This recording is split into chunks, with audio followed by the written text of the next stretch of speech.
was a Sunday morning in Birmingham, the kind of morning that began with hymns, sunlight, and the sound of footsteps on church steps. Inside, families were gathering. And then, in the space of a heartbeat, peace turned to chaos. A thunderous blast shattered the calm, the ground shook, and what followed was confusion, panic, and a silence so heavy it felt like the city itself had stopped breathing. By the end of that morning, the heart of Birmingham and of America would be changed forever. Hello, and welcome back to Crime and Psyche with me, Drea. Today's story is one that still echoes through the history of the United States. A crime so devastating, so senseless, that it shook the conscience of an entire nation. This is the story of the 16th Street Baptist Church bombing, a brutal act of domestic terror that claimed the lives of 4 young girls and became a turning point in the civil rights movement. We're going back to Birmingham, Alabama, in 1963, a city that was known as the most segregated city in America, a place where tension, hatred, and courage collided, where one explosion would expose the full force of racial violence and at the same time ignite the fight for justice. This isn't just a story about one bombing or one group of men. It's about the people, the children, the families, and the community who refused to let hate have the final word. So let's go back to where it all began, to a quiet church on September morning and to a city on the edge of change. In 1963, Birmingham, Alabama stood at the center of America's racial divide. To the outside world, it was a steel city, hardworking, proud, and deeply Southern. But beneath that surface was something else entirely, a city at war with itself. So much so, it was actually called Birmingham, a grim nickname earned from years of racially motivated bombings that targeted Black homes, churches, and businesses. Since the end of World War II, more than 40 unsolved bombings had shaken the city, almost all aimed at stopping progress toward racial equality. The Ku Klux Klan still operated openly, protected by local officials who either looked away or quietly sympathized.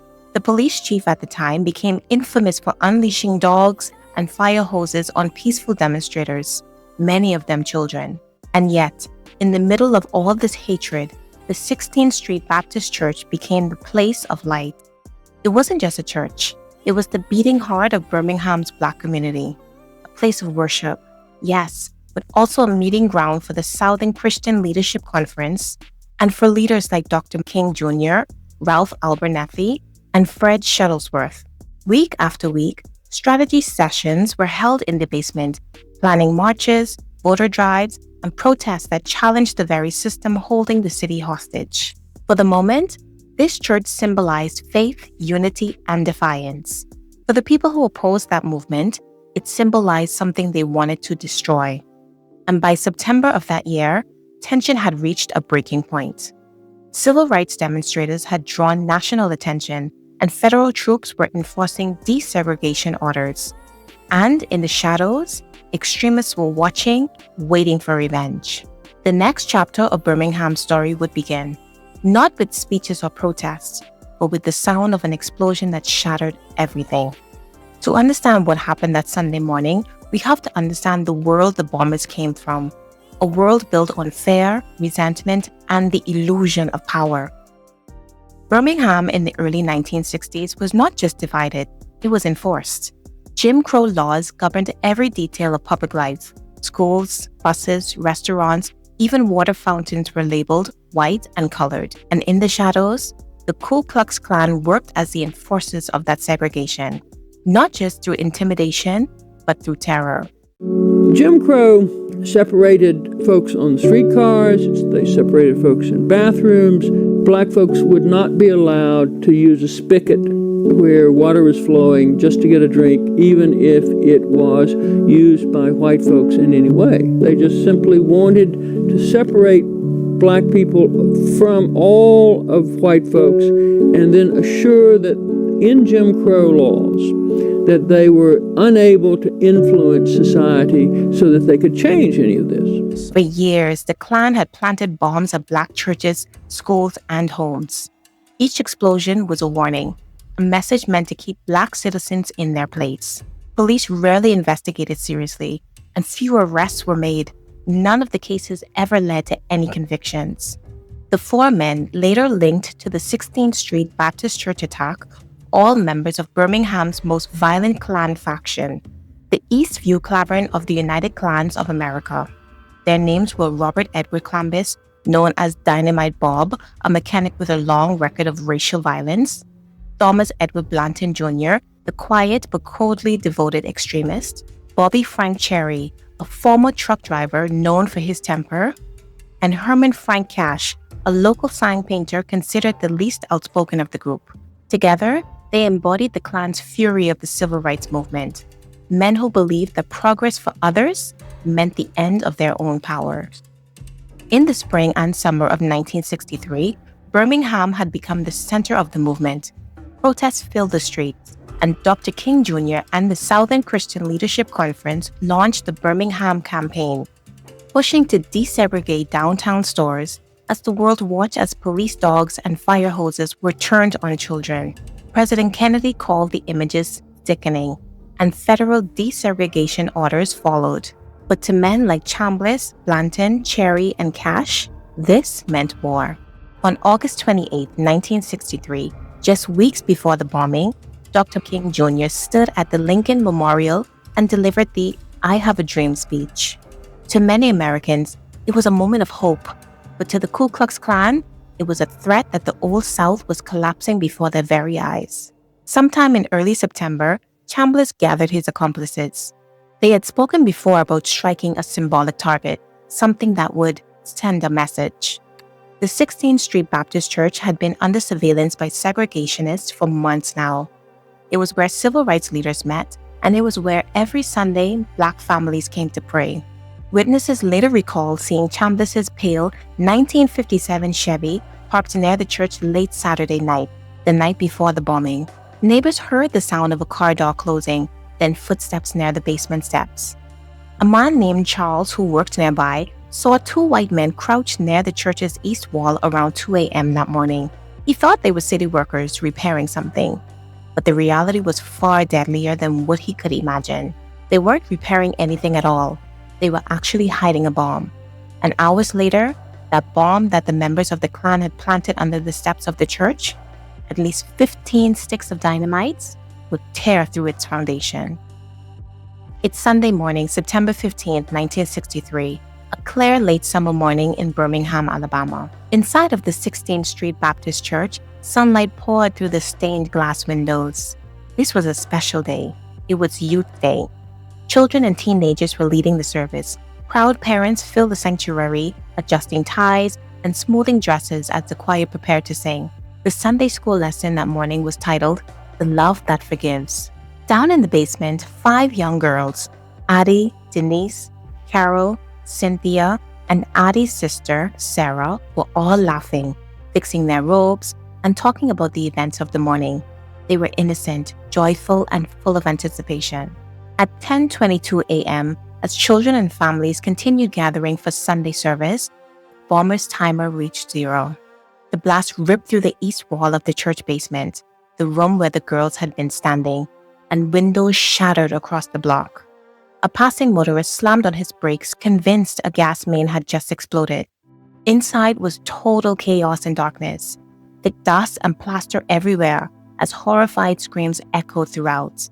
When the dust began to settle, rescuers and congregation members clawed through the debris with their bare hands. They uncovered the bodies of Addie Mae Collins, Denise McNair, Carole Robertson, and Cynthia Wesley. Sarah Collins was just 12 years old. She survived, but the blast had blinded her in one eye and left her permanently scarred. Outside, word spread like fire, and within minutes, crowds gathered on 16th Street. Mothers screamed, and fathers held one another and wept. One man later recalled seeing shoes, hymnals, and glass strewn across the churchyard. Birmingham police finally arrived, but witnesses said the officers seemed cold and detached. Some were even members or sympathizers of the Klan, while others refused to believe that white men could attack a church full of children. Yet everyone in the Black community already knew what this was. This was far from random. This was a message. The explosion injured more than 20 people and killed 4 children. a wound that cut into the soul of an entire city. That morning, the face of Birmingham and of America changed forever.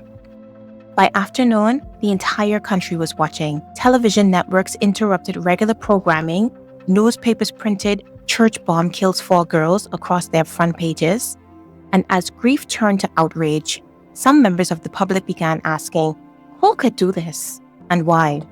Investigators quickly discovered traces of dynamite at the base of the steps.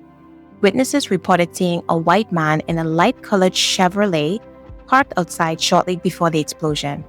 So it wasn't long before the name Robert Edward Dynamite Bob Chambliss began circulating, a man already suspected in several unsolved bombings. The FBI arrived within hours, and the Bureau's director at the time authorized a full investigation, codenamed Bat Bomb.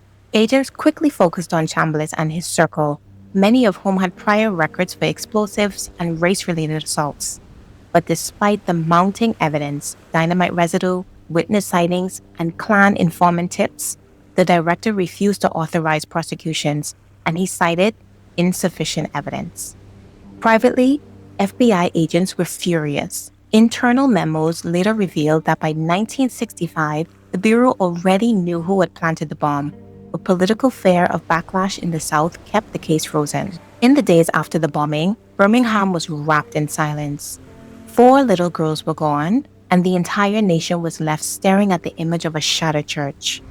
But what happened next was not what the bombers intended. They wanted fear, they wanted chaos, but instead, they awakened a movement. On September 18, 1963, thousands gathered at 6th Avenue Baptist Church for the funeral of Addie Mae Collins, Denise McNair, and Cynthia Wesley. 14-year-old Carole Robertson was buried privately at another service held by her family. More than 8,000 people crowded into the streets outside, unable to fit in the church. They came from all over: parents, pastors, students, workers, black and white, shoulder to shoulder in grief. Dr. King Jr. delivered the eulogy, his voice calm but resolute. They did not die in vain. God still has a way of bringing good out of evil. And those words carried beyond Birmingham. The tragedy forced Americans, North and South, to confront the violence that had long been ignored. These children, unoffending, innocent, and beautiful, were the victims of one of the most vicious and tragic crimes ever perpetrated against humanity. And yet they died nobly. Outrage over the bombing helped shift national opinion and pushed Congress to act. Within a year, on July 2, 1964, President Lyndon B. Johnson signed the Civil Rights Act of 1964, abolishing segregation and racial discrimination. A year later, on August 6, 1965, the Voting Rights Act of 1965 followed, protecting the rights of Black citizens at the ballot box. In Birmingham, the community rebuilt the 16th Street Baptist Church brick by brick. The shattered stained glass window depicting Jesus was replaced with a new one, this time donated by Welsh children from across the Atlantic. And in the new image, Christ's arms are outstretched, one arm pushing away hatred and the other offering forgiveness. It became a symbol of endurance and of a city that refused to be broken. The bombing of the 16th Street Baptist Church was meant to silence the movement. However, it gave it a voice that would echo throughout generations. For more than a decade, the men responsible lived free. They continued life as normal. They worked, attended barbecues, and boasted quietly amongst friends about teaching them a lesson. Meanwhile, Birmingham's Black community carried the weight of unanswered grief. It wasn't until 1977, 14 years after the bombing, that the first cracks finally broke open. Alabama's Attorney General Bill Baxley, in his 30s at the time, reopened the case. He built on the FBI's long-buried files and pushed for charges against Robert Dynamite Bob Chambliss. That year, Bob was convicted of first-degree murder and sentenced to life in prison. He died behind bars in 1985, still denying any guilt.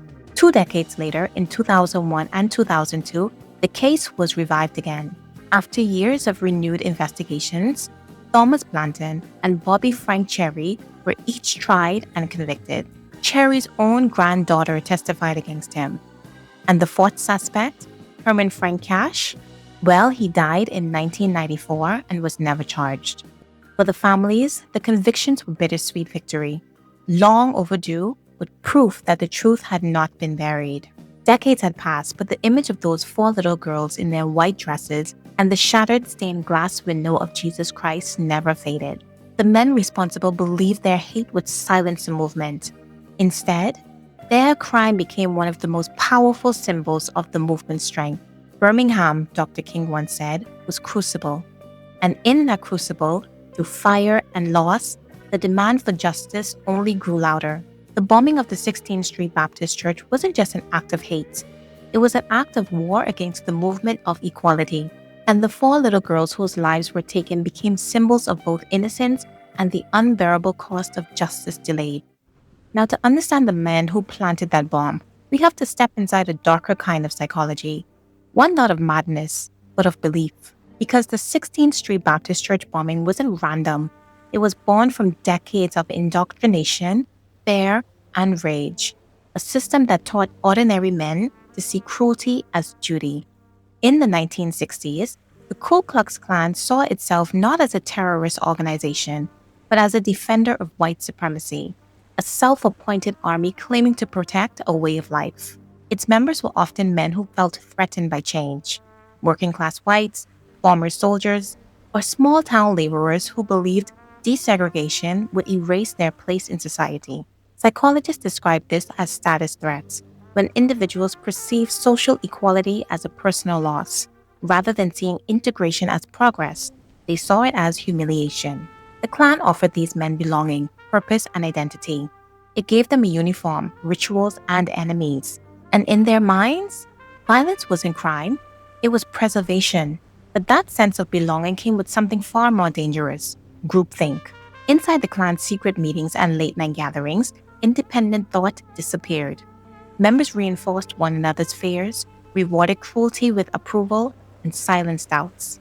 When everyone in the room is driven by the same anger, morality dissolves into conformity, and groupthink turns prejudice into policy and hatred into action. And how could anyone justify planting a bomb in a church filled with children?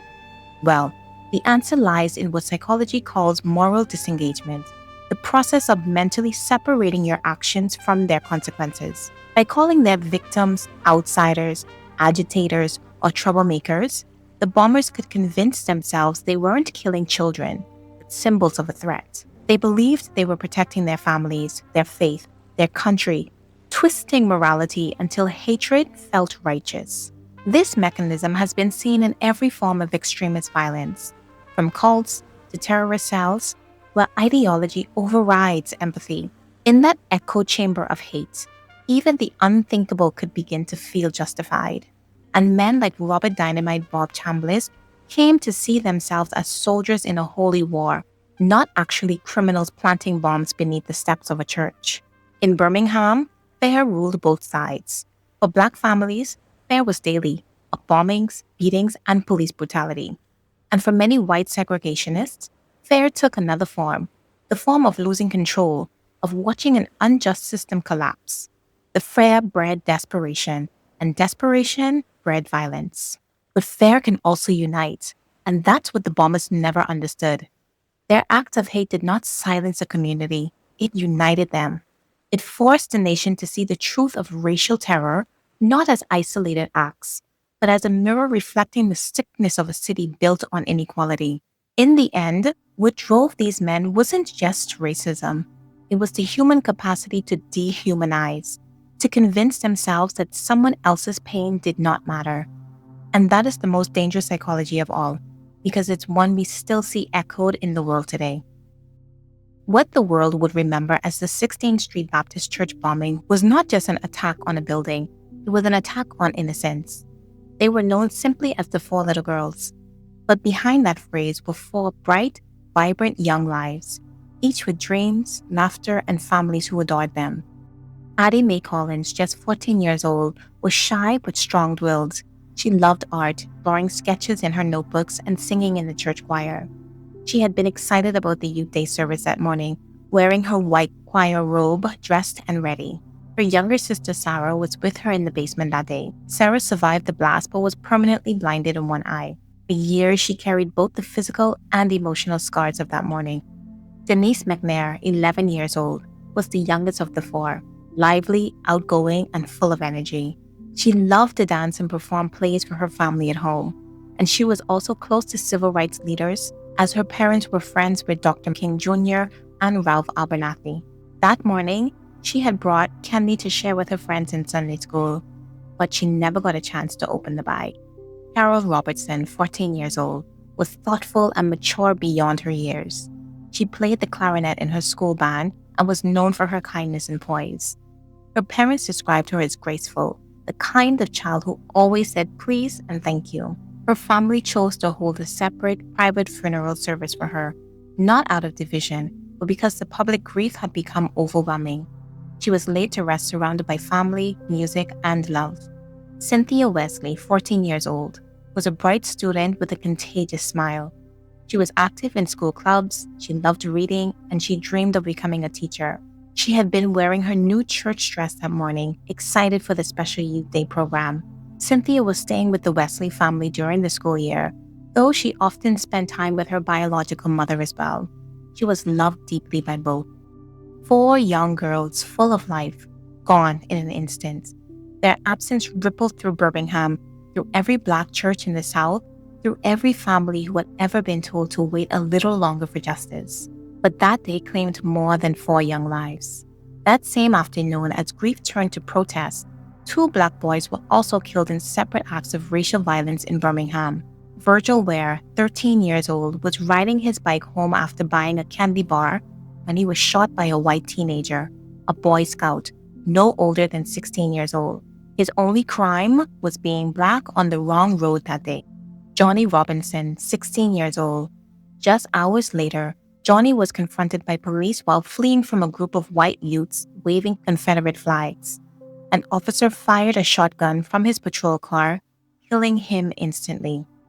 Those 6 names, Addie, Denise, Carole, Cynthia, Virgil, and Johnny, belonged to children. Children who should have grown up, who should have seen the world they helped change. Their loss became a turning point, not just for Birmingham, but for the entire nation. And through tragedy, their legacy became one of courage, unity, and change. In the decades since that Sunday morning in 1963, the world has changed.